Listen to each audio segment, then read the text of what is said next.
Welcome to Pindar Poetry. We hope you learned something new. You start by updating and preparing the system because outdated drivers or power issues cause most GPU lag. First, open Device Manager or the vendor app and install the latest WHQL driver.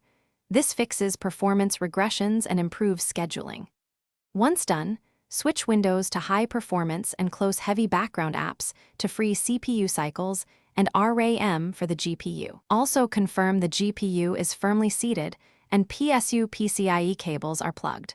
Poor power or loose cabling creates stutter. Now you optimize in-game and system settings to reduce render bottlenecks and thermal throttling. Lower high-cost settings like shadows, crowd density, and texture streaming to raise frame stability, and make sure frame rate caps and VSync match your display. Meanwhile, monitor GPU and RAM temps. If temps rise above safe thresholds, increase fan RPM with the vendor tool or improve case airflow to prevent throttling. Finally, set the GPU power management to prefer maximum performance so clocks stay stable under load.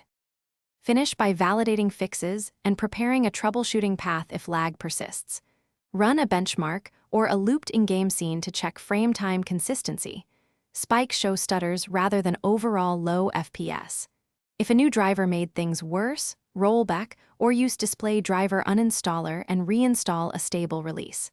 If problems continue, try another PCIe slot, swap cables, or test a spare GPU to isolate a faulty card or motherboard slot. This narrows down whether the issue is software or hardware. Thanks for watching. Consider subscribing if we helped you.